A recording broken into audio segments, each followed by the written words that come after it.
This is a dream come true for me, to have Antoinette Harrell here. I've been following her work for years. You know, when I teach my race and racism course, one of the first things I say to students on the first day of class is that it was far worse than you have ever imagined. And that's quickly confirmed when we look at the history of race, we look at facts about spectacle lynchings where human beings were tortured and burned alive. And then they come to Douglas Blackman's work, and Doug Blackman was concerned with the re-enslavement of African Americans in the aftermath of the failure of Reconstruction. And they are shocked when he says that he dates the technical end of slavery to 1941, when the Roosevelt administration cracked down on the practice as part of the war effort. But they are even more shocked when I introduce them to Antoinette's work, because Antoinette's work gleaned in a couple of different ways, one of which is quite unique, gleaned by going through records, old trunks full of fascinating material, but also, very importantly, speaking with elderly African Americans and receiving their testimony of having been enslaved well into the 20th century. I mean, that's another ballgame. And Antoinette has done me the honor of zooming into my class for the last 2 years, and I want to get her again next semester when I teach it again, among many other very important thinkers and researchers in this area. So today, this is a treat. This is a unique experience. Ooh, here comes the water. Come on, you can go through. To hear Antoinette's account, frank, explicit about her work and her findings. So thank you all for coming, those of you who are here in the flesh, and thank you all who are online, who are tuning in to this awesome presentation. Thank you. I would like to thank Dave and Rob and Lee and the staff for inviting me. There's a saying said, it's the past that shapes the present and the present that shapes the future.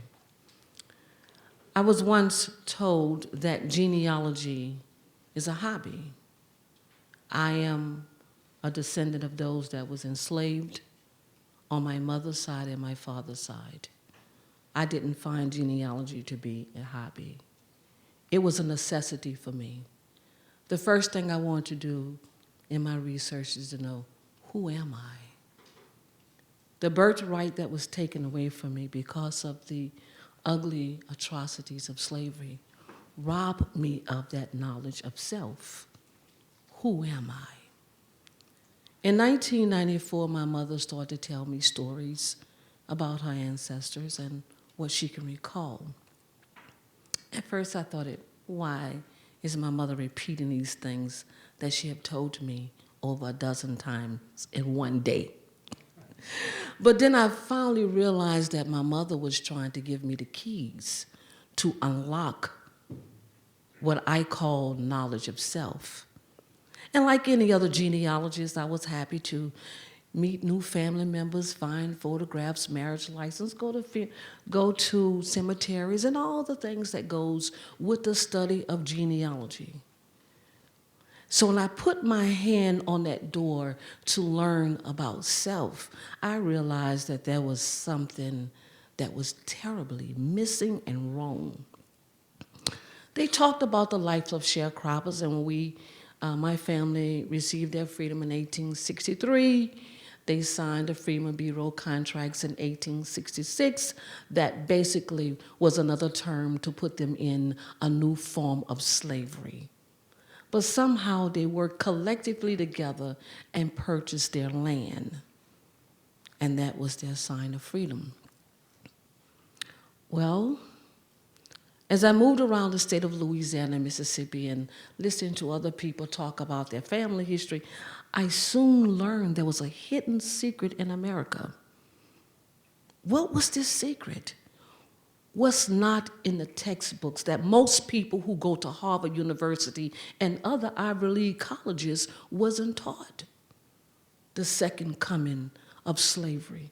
And some books that say it was called worse than slavery. What could be worse than slavery?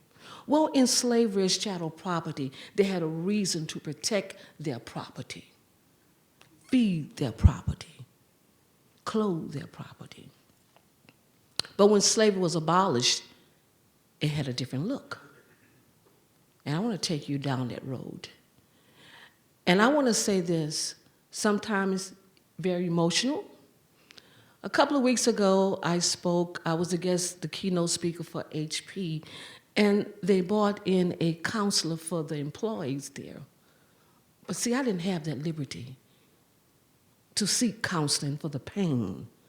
And as I sit here today, and I'm thinking about all those voices that remain silent due to fear that they may be killed or their children, I dare not be afraid because Harriet Tubman couldn't be afraid. Dr. King couldn't be afraid. All the other pioneering people on both sides of the spectrum couldn't be afraid. I dare not have my voice silent. When they say that critical race theory, say, don't talk about this, you can't talk about this. Why not? It's a part of my history, and it is a part of the history that makes America what it is. Let's take that journey. What's not in the history books? The untold history of involuntary servitude, which was another name for slavery, because no one volunteered to go back in slavery. When did slavery end in America? Like most people, I learned that it ended in 1863, but I learned differently.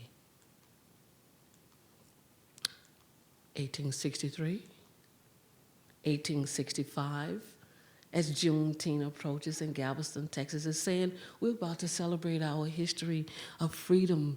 The Gullah Geechees in South Carolina told me 2 weeks ago, April the 2nd, we got our freedom in 1865. 1944, 1963, in the height of the Civil Rights Movement. What are we talking about? People still being in slavery. 1973, 2000. Did I miss something? 1973, 2000? Peonage. The system of peonage in the Deep South, and my family left Nancy Mon, Virginia with those that enslaved my family, and we went down to the Deep South. And in the Deep South, in these rural communities, who told them that slavery was abolished? And if so, where would we go?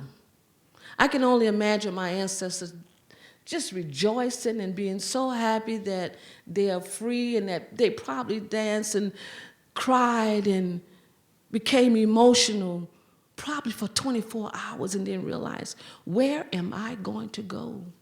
We have no food. We have nowhere to go. We have no clothes. We have elderly people with us. We have disabled people with us. What are we going to do? So, as President Abraham Lincoln said, well, we would devise a new contract called the Freedmen Bureau contracts. And I do believe in my research that they didn't make their X. If you can make an X, you can make an A. You can write an A, you can write a B.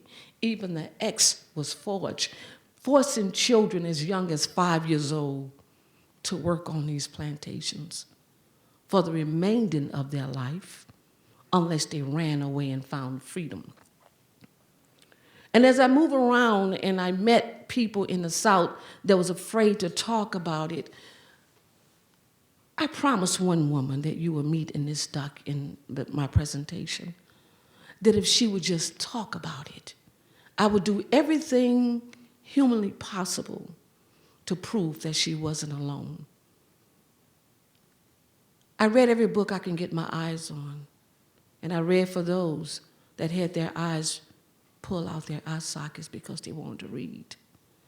I read for those that couldn't read and was deprived the privilege of being able to read. I took the plane and I went to Washington, D.C., to the National Archives and looked in the classification record group 50 and 60. So I'm sitting there reading these documents and the tears is flowing down my eyes because I couldn't believe what I was reading. What do you mean the new coming of slavery? They told us we was free. I soon learned it was on paper. The cases that I found revealed that slavery exists in 20 states. How do I know? The records that I'm going to introduce you to will tell you that slavery exists in 20 states. The states that I cover, Louisiana, Mississippi, because that's where my ancestors was in these states here. A true story. May and Arthur is still living. We lost May, and she was the modern day Harriet Tubman because she said, they can't do to me what they haven't already done. At least if I'm gonna die, let me die free. I'm gonna tell it. And we held hands. Now let's tell it together. Well, Hollywood, Bollywood read about my work, and they decided to make a movie without consulting with the real people, and they just visualized what it could have been. Okay, there you go. Thank you. In our gracious state of Georgia, our God-given land, the Lord has offered domestic livestock.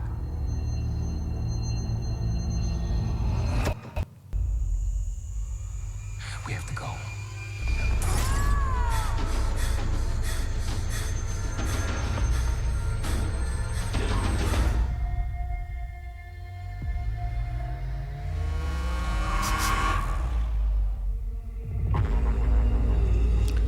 That's the Hollywood version of it, because it really didn't happen like that. When May received her freedom, stole her freedom, no one ever talked to her to ask her what happened. We can cut it. Mm-hmm. We can go to the next one.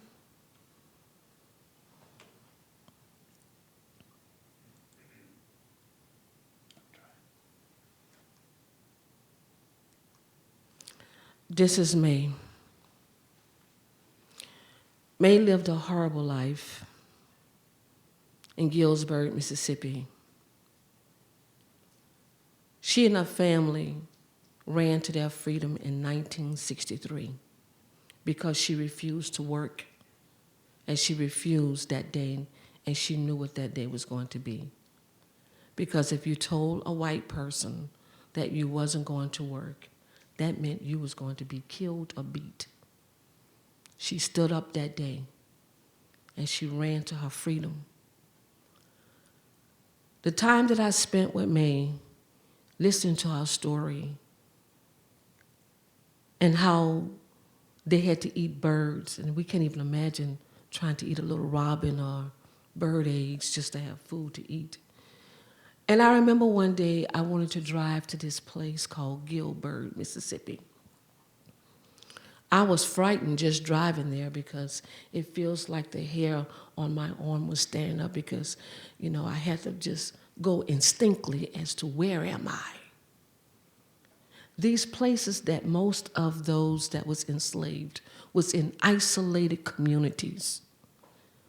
Off the main highway, down those dusty roads, no trespassing signs. This is how they was kept enslaved. The Wall family consists of a father, mother, and 7 children. The 5 older children was the ones that was held enslaved.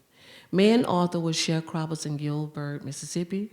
At the end of crop year, they was told they didn't make money for the pay. They didn't make enough money to pay for the seeds, the tools, and other items.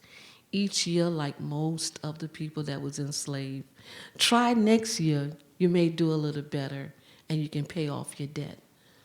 They never could pay off their debt. First of all, who was going to challenge them?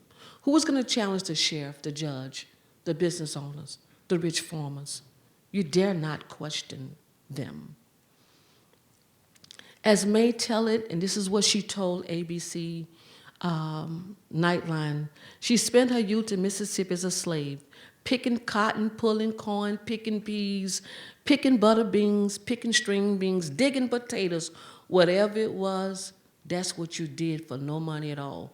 Millie and her sister Annie tells of bondage ending in the 60s.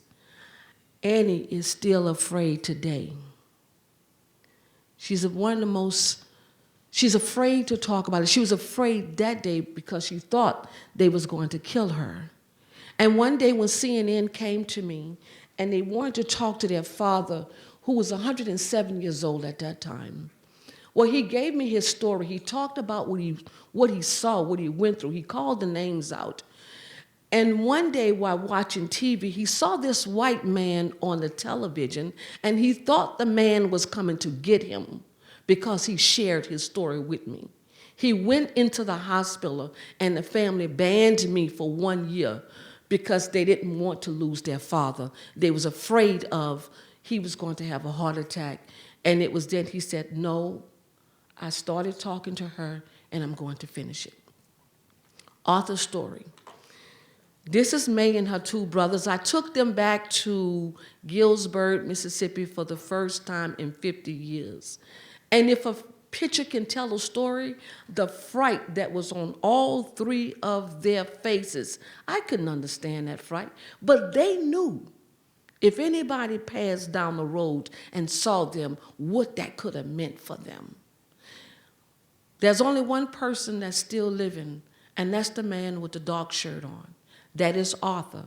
I'm sorry that Arthur couldn't be here today due to health reasons.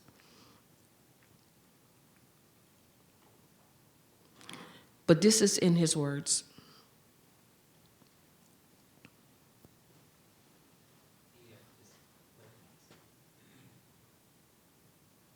And we couldn't leave. You know, we was on those people's place, I'm telling you about. So I don't know who owned all of them, but Lonzo Gordon was the main man that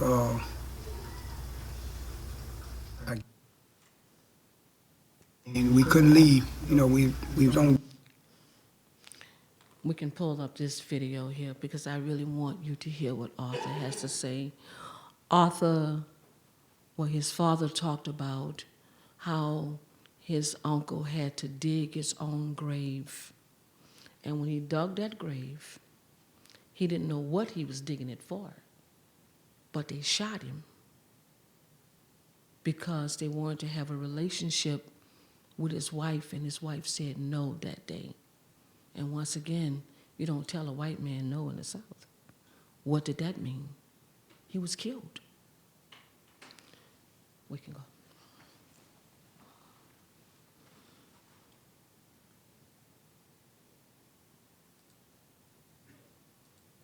My daddy, the whole family, was held against their will. If you did leave, they either come get you or have somebody kill you, whatever.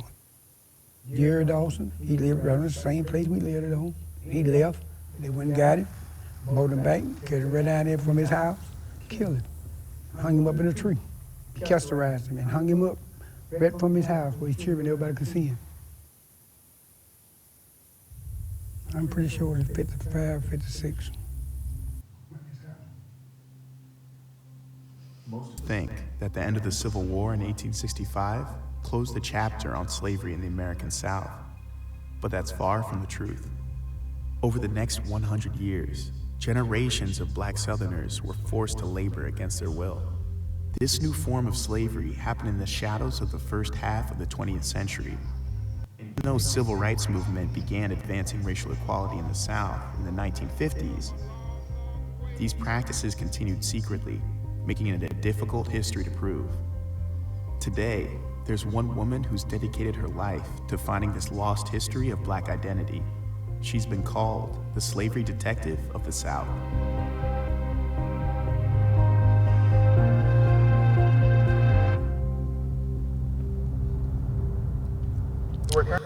I have been on Antoinette Harrell, who specializes in finding. I have been on 5 active plantations in my life.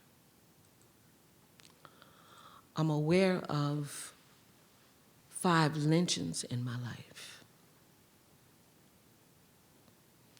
And when I say active plantations, I don't mean plantations where people go and listen to someone as a tour guide tell the narrative. I'm talking about people who still live on plantations.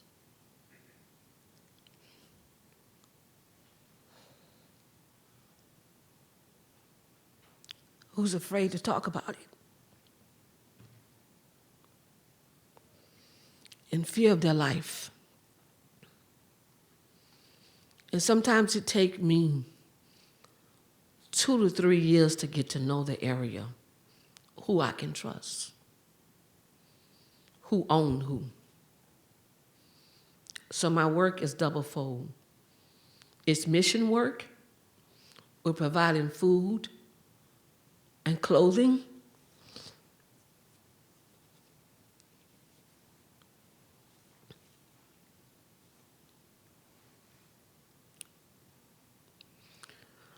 For those that are still on plantations. Many a times when I went into these areas, I didn't know if I was going to come back alive. Because I know if I would have got caught back there, what that meant. Cases of peonage, cases located in the National Archives. Letters to the presidents of the United States. Who would have thought that after President Abraham Lincoln emancipated those? Thank you, David. That letters would be written to other presidents asking them to free those that were still in slavery. Files from the Department of Justice, the National Association for the Advancement of Colored People, the FBI files. The 3 presidents that was aware that slavery wasn't abolished. Calvin Coolidge, Warren Harding, and Franklin D. Roosevelt received letters asking that they abolish this new form of slavery. This letter that Calvin Coolidge wrote, this letter was written to Calvin Coolidge in 1927. In Vicksburg, Mississippi, free people are being herded back to the plantation. The planters hold their laborers at gunpoint. I want to go back there. And when I scanned this document at the National Archives, I said, there's going to be people who do not believe this, so let me just scan it in its natural form. And even with what you see, some people still doubt it. And I begin to understand why May said what she said. Who's going to believe me? And I soon learned who was going to believe me when I spoke the truth. Franklin D. Roosevelt, 1942. It brings me to mind my mother was born in 1940. So slavery was well and alive. This letter came out of Hiding Valley, Mississippi. 300 to 500 Negroes bound in the shackles of slavery. The plantation is well guarded. Many men and women was killed on these plantations. Letters like this and documents like this made me realize, what am I looking at? Torture, abuse, murders, beatings. I felt, why wasn't this in the history book? Why didn't he talk about this? Why was this the best kept secret in America? 1944, again, Sunflower, Mississippi.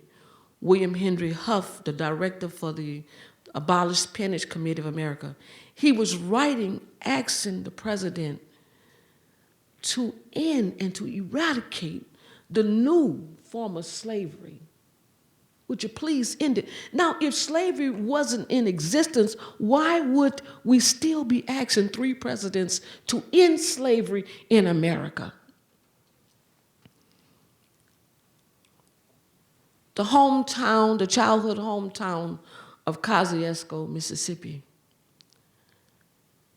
And this is one of the documents I'll never forget, because when I went to the courthouse and the records was in the attic, and they was told that they don't go in the attic because ghosts is in the attic. My opportunity. I'm gonna go in that attic, I'm gonna make as much noise as I can as the ghost talking. I'm free. And so the one thing I told the ghost, look, I just need you to show me the papers. Show me where it's at. I'm here to set you free. So I just started moving stuff around and making noise to really make them think that ghost was really in the attic. But what was in the attic was these stories that wanted to come out the attic, that they was hiding in the attic. You know, we always think about what's in the attic. Murders was in the attic. Records was in the attic that you couldn't access. This sheriff, he was arresting colored as well as white people on trumped up charges and placing heavy fines to work at the sawmill. And I wrote a letter to Oprah, can you do a segment on this? Never got any reply. But when I was in Zambia, I know I want to get out of there, because when I think about this part of the world, I think about Philadelphia, Mississippi, where those civil rights boys was killed. Once again, my hair stood up on my own, because when I met resistance, when I knew that I was in the courthouse, and I remember this man looking at me, and when he was looking at me, it was like saying, oh, I just wish that we can turn back the hands of time, because you won't be touching those records. So I took my beautiful black golden hand, and I touched all the documents, because I knew that he couldn't do anything about it. But in his eyes, it said, if I could, you weren't the lucky ones. But I made sure I touched those records. Although he didn't like it. The Federal Bureau of Investigation, 1943. When I think about Mississippi, most of us that know anything about Nina Simone, that say Mississippi, goddamn. And Mississippi right now is still trying to turn back the hands of time and welcome back. Come on. Jim Crow, Jane Crow, let's turn back the hands of time. We're back at it again. Now this is what another white man was saying about another white. He said, word has a reputation that any Negro born on his plantation must remain there for the rest of his life in 1943. So that means if a child was born in that plantation in 1943, in 1963, he still was owned by this man. $150 just to be born in the sharecropper's floor or in the cotton field. That's what he was saying. You owe me, and you're not getting away. The subject of peonage required me to travel many dangerous roads and highways in order to conduct my research and interviews. In the course of my research, I feared for my life, but I couldn't think about it. I was on a mission. Why I was chosen? I guess because I was crazy enough or brave enough, wanting to do it. It took a combination to do it, you know. It is what it is. The truth shall be told. In that attic that I was talking about, it was very dark in there. You can see there was a flashlight. So I'm in this room, and because I do believe in a higher power than myself, I said, Heavenly Father, how do you expect me to find these records in this dark place with no light? And there was a young man named Joshua who was with me. Joshua went to one of the bookshelves, and he pulled the book, and he opened it. He said, Antoinette, this is what you're looking for? I couldn't do nothing but cry, because that was impossible with all these books in there for me to see. But what it was for me to find these records on sheriff glass, and the sheriff sent a word to me saying, do not come back. So they end up having to sneak me in the courthouse again. Again, they thought I was the ghost. I'm coming out the attic, and at that time I had 2 legs, so I go to show you how long I've been doing this. But it didn't stop me, because I thought about those that didn't have any legs and wanted to taste freedom. What does freedom taste like? I couldn't quit. And so my mission took me in many places. And the boxes that you see behind me, we would never see those boxes again, because records move when someone say they move. They lock them away because they got the power to lock them away. When they lock them away, they're locking away the true history that many students sitting in here today really want, the true history. That's what you're paying for. Nobody's giving you your education. This is the part of education that's missing. And once again, those are the boxes. I want you to see them. Boxes of cases of peonage files in the attic. And no one wouldn't find them, because they're not going to let you have access to the attic. Those lonely roads, and many a times I thought about my own children, and I thought it wasn't fair to them that I would put my life and perhaps their life in jeopardy too. But that is the price of freedom. You can't be afraid. Before we go into questions, I just want to say, I often tell my colleagues that we're doing an injustice by not listening to those that lived it. I'm just a researcher. But those that actually live it, and that's not afraid to talk about it. In the climate that we're seeing today and the things that's happening in the deep South, people get more afraid to talk. And it reminds me of what I've heard some of my colleagues say. If I'm gonna die for this cause, at least let my name go down as saying she rung the freedom bell, or she stood for something. She stood for what she believed in. Because if I accept what critical race theory is saying, that I don't want you to talk about this, and it's all because they don't want their children to know what they did, but the children want to know. We can't fix what we don't know. But if we know what happened. Many a days I went home and I was in tears because I couldn't believe what I just saw with my own 2 eyes. And there's a fine line between sanity and insanity when you see this and you have no one to talk to. You have no one to believe what you just saw. Well, me and the bottle of wine got to know each other very well. Because there was no therapy. It's like, okay, is this woman really nuts? Let's lock her up, because nobody knows. She's talking crazy. But sooner or later, there came someone named Justin Former with Vice, and they're saying, oh, there has to be some truth to this. So I guess I can say now they believe it. But we're losing those people like Arthur, like May who can really tell you what really happened. I am very happy I can sit here right now without crying, thinking about what I have heard them tell me. No one can make these things up. Listen to me dearly. You would have to be in the pits of some evil, dark world to believe or to visualize digging your own grave and witness the killing. One lady tried to get away, and she got away, and in her document, reading the document, the man had tied her up with a trace chain.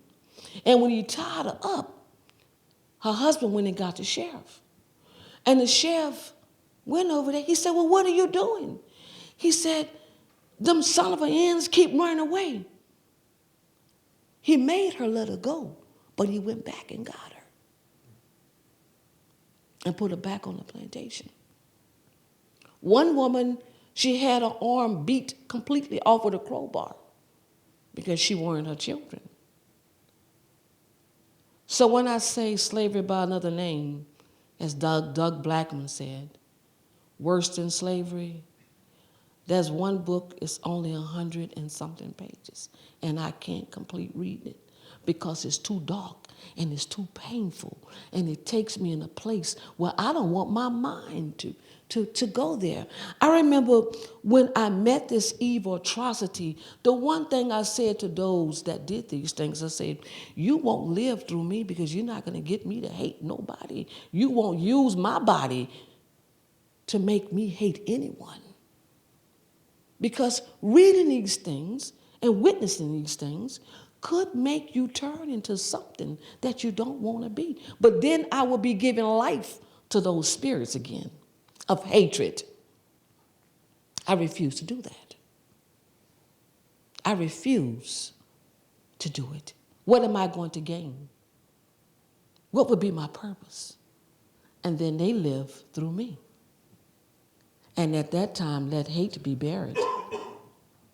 That's what we all should be saying. But the true history is not always in a textbook.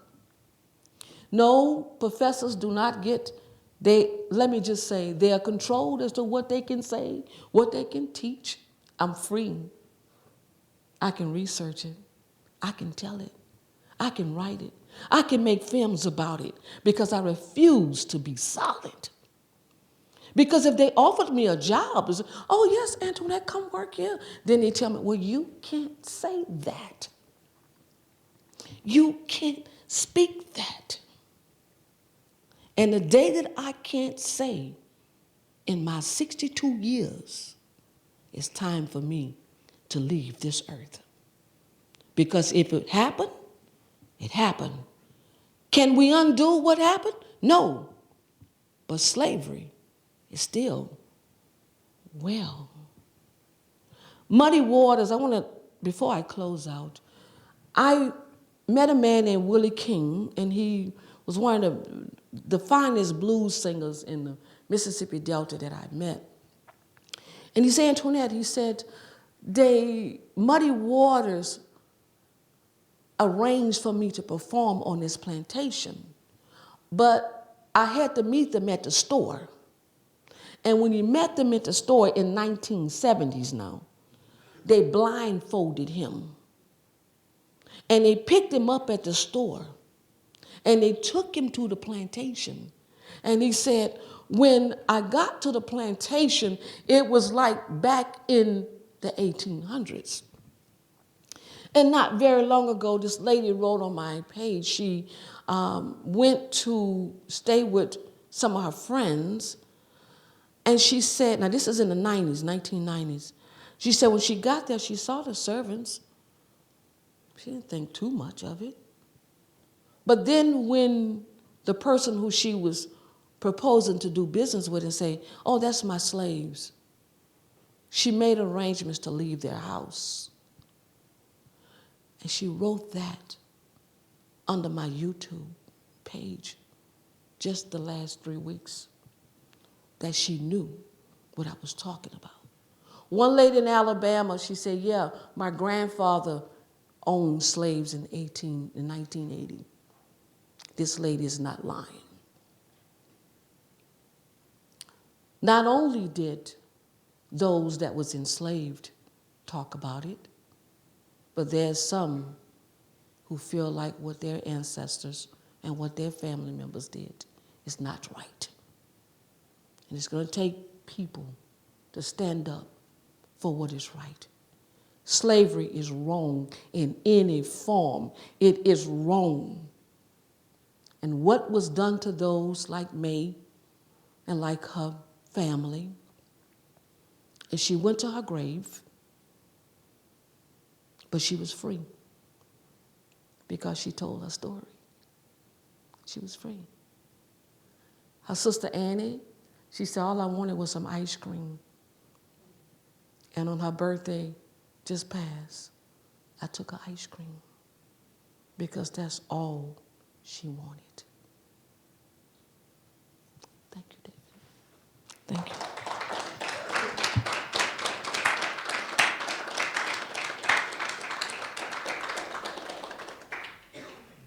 So we have some time for questions and answers, and we have some mics here. I don't know where they are, but we have them. This one here? The one that you had. Yeah, it's this one. Anyone? Here's some.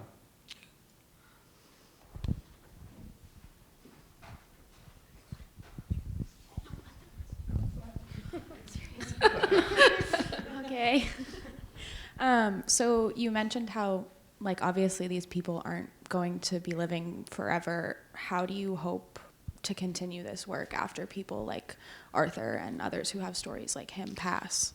Oh, there's a lot of people like Arthur, it's just getting them to be not afraid to talk about it. But right now, what we're trying to do is collect the oral histories and have it transcribed and preserve those histories through videos and other documents. But there are so many.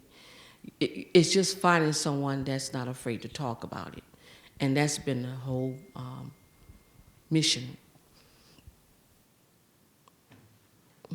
Amazing work. Thank you so much for coming and sharing. This is just phenomenal. I just had a quick question. The map you showed of the states where peonage was active,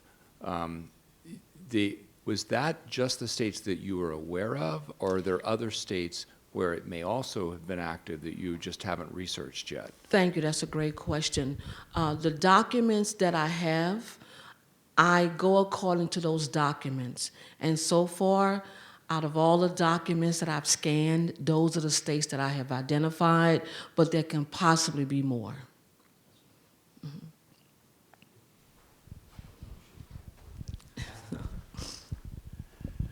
Thank you. I want to add my appreciation for you being here as well. I loved that you ended with a reference to Muddy Waters. And I know that Muddy Waters was also raised on a plantation and moved his way up to Chicago in the early 1950s, late 40s, early 50s. But in the 70s, you said, is when he made that introduction to bring somebody back blindfolded to perform in the plantation. So do you know a bit about Muddy Waters and how did he reconcile that? I'm sure on the one hand he was... It was his brother, Muddy Waters' brother is the one he sent me to. And when I got there, I guess he was afraid to talk about it because he pretended he didn't know anything as to what I was talking about. And you have to know the Mississippi Delta to really understand how dangerous that could be. But the artist who did the performing, he's the man that will speak the truth. If you don't mind, a quick follow-up. From your research, do you get a sense that that was a common practice as late as the 70s, or was that a unique? Oh, no, it was a common practice. It was common. You know, these places are really isolated and far away. Some of these places I've traveled to, there's not one medical clinic, one doctor, not one supermarket. So certainly it was I can see how it could have easily been done, because there's no access when you talk about someone that might own 10,000 acres and his brother owned the next 10,000 acres. Very easy. Thank you. You're welcome. Mm-hmm.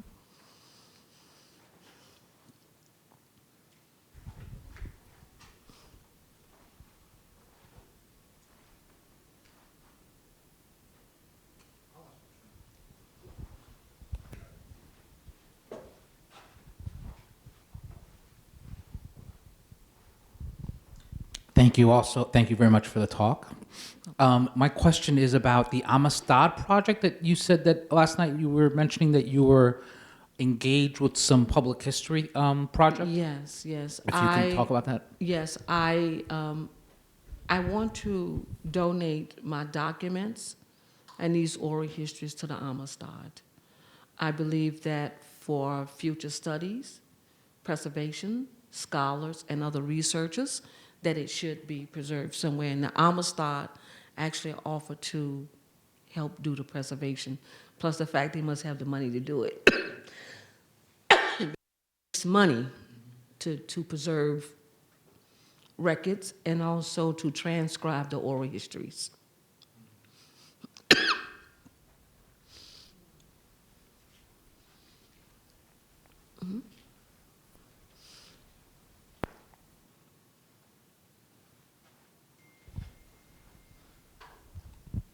Harriet, thank you so much. I have so many questions for you, and I have a lot of thinking to do, and beautifully told as well.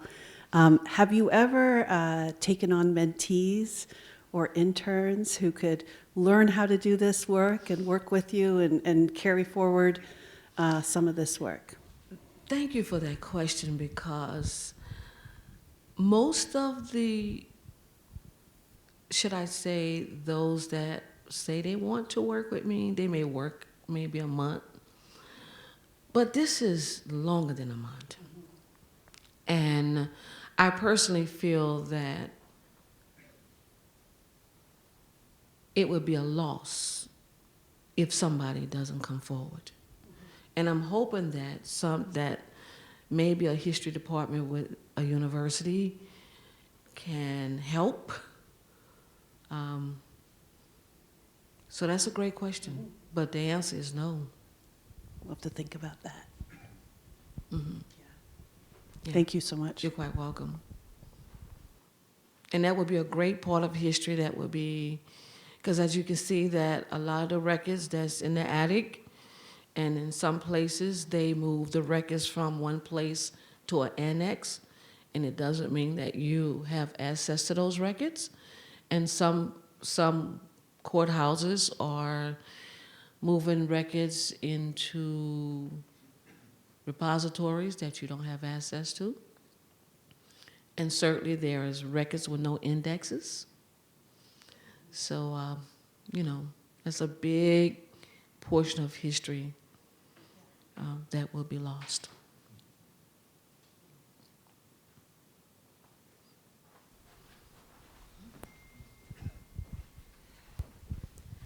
You mentioned earlier about how this stuff isn't taught in school, and I agree that it should be. How do you think we should go about teaching those things, and because there's obviously it can't be censored, because then we won't truly get all of the information that we need.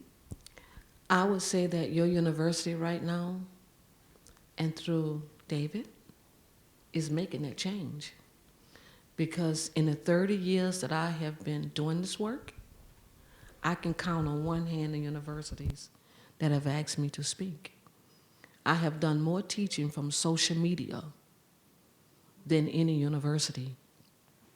And I know if I was a student, after hearing this, I would demand from the student unions that this is taught. Because if I'm going to pay for my education, I want to be educated. Bottom line. Students have the power to make that change.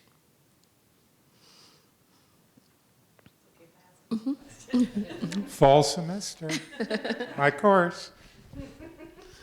So Harriet, I'm glad you mentioned social media, because one of the things I was thinking about, the fear that comes with speaking and how hard it is to speak. Could there be a way to develop some kind of social media where people could anonymously go on and tell their story without anyone having to know who they are, even to start to collect some of these, oral histories, just as a thought? I mean, trying to think of ways to help people tell their story who may be scared to tell their story.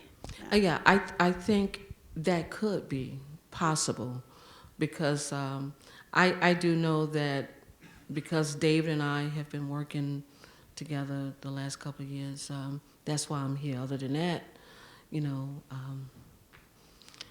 I would prefer to use social media to, and oftentimes when I use social media as my platform, people join in through YouTube or whatever, and they share, and sometimes I'm in contact with those people, but sometimes it may take months for me to, for that person to feel comfortable enough to share and not afraid, and not just being comfortable, but I feel like when they are talking about it, they are going through pain. And so that pain, they may not be ready to revisit that pain. You know, sometimes we try to lock things away as if it doesn't exist. And so sometimes I feel guilty that I am opening up wounds that to get people to relive that part of their life that they're trying to work so hard to forget. But I hope that they will find some way to say, this is necessary. This is true, because some of the people that held people in these conditions, they're still living. Their children are still living. You know, there was a plantation I was on, I've been on there for about 5 years, Ball Ground Plantation, and the guy, Donald, that was in Vice, he still lives on that plantation, and he said that there is a relationship, like a brotherhood between him and the person that owned the plantation. And so there's always that fear, you know. When I leave somebody home or the area, I realize that I'm leaving. They have to still stay there. And so I try not to, I respect people where they are in their spaces, because I don't ever want to have someone to call me and say, you know, they just found this person lynched because they talked to you. So although I feel it's not the friendship that he think or the brotherhood, but I respect the space. And I don't probe too deeply.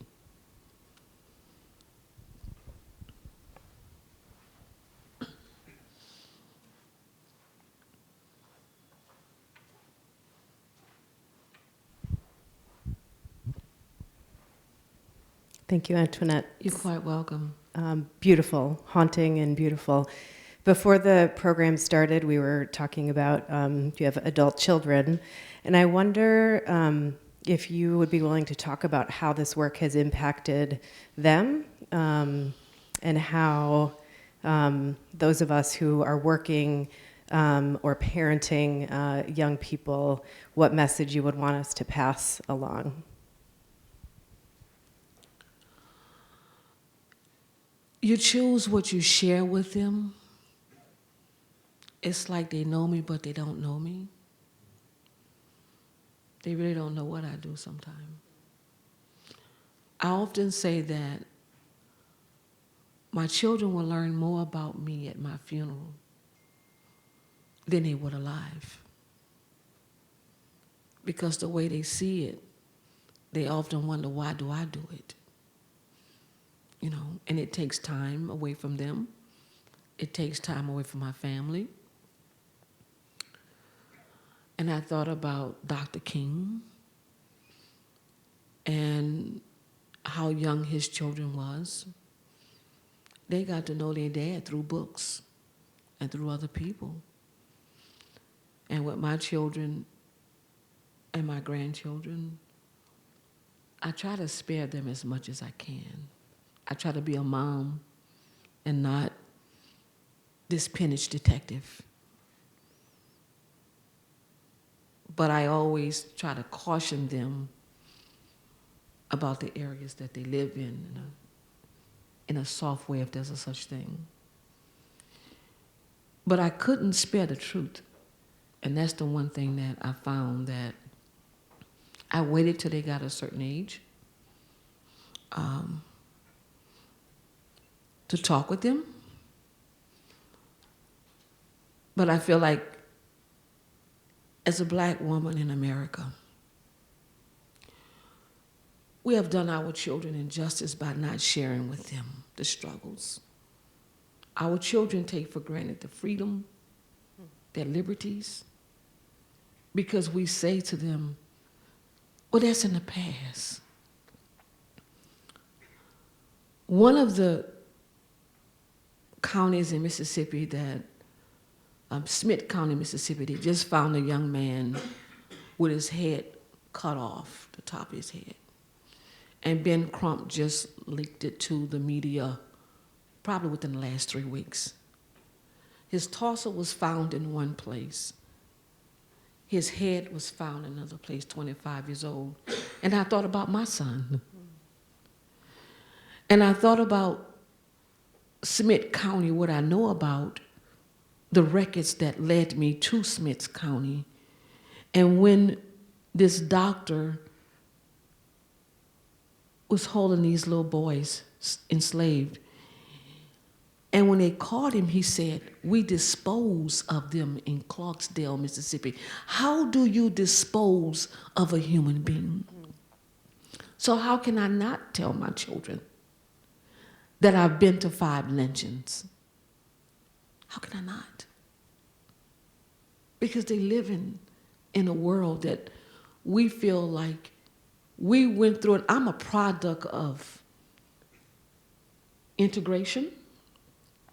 I'm a product. And in my household, it has to be a conversation. Because in communities that I've been through, in Sumner, Mississippi, there was a black baby doll hanging from a tree, not very far from where Emmett Till was lynched. And these sundown towns, have you ever heard of sundown town? By nightfall, you better be out of here. And if we Google it on the internet, truck drivers tell you all the time, we was told, get out of here by sundown. So I can't spare my children the truth. I'd rather for them to hear it from me than not to know it all. So if any black person that's listening via the internet, stop trying to save your children from the truth. If they're not getting it in school, they're not getting it at home, certainly not getting it in the churches, where are they going to get it from? Somebody got to tell it. We all have a responsibility. You know, we want to make America great. If we really want to make America great. Now, for some people can say, great again. But as a black person, we might not know what that again is. See, because I'm coming from slavery, I'm coming from Jim Crow, I'm coming from all these things. I'm coming from all these things. But I hope to see it be great. But after watching the news today, we all in trouble. We are all in trouble, really. We're stronger when we stand for truth. This is the truth.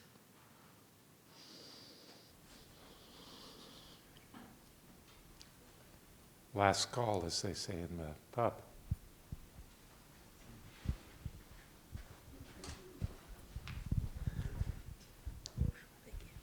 Hi.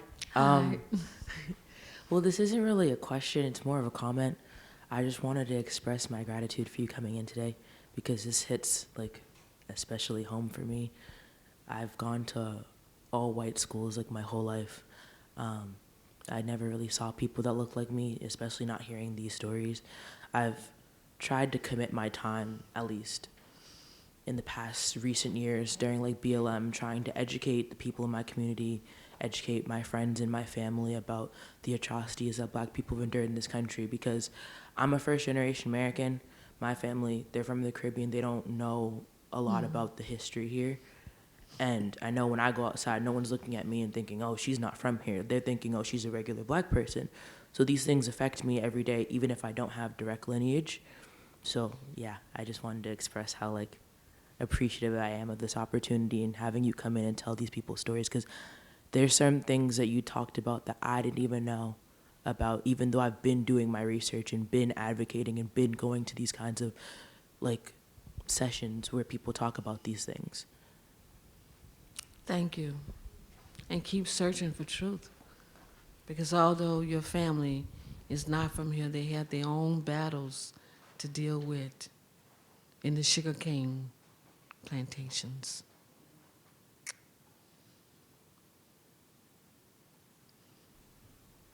Antoinette, that was so moving, so Thank good. you. Thank you so much for coming here. Thank you. And thank you for inviting me. Thank Rob. Thank all of you. And I hope that what you have learned here today really inspire each of us to be a better person and to believe in the liberties of freedom and freedom for all. As Dr. King said in my closing, none of us are free until we all are free. And when I look at the robots that's taking over what it is right now, we got a whole different beast to deal with. So let's unify ourselves as human beings and not robots. Thank you.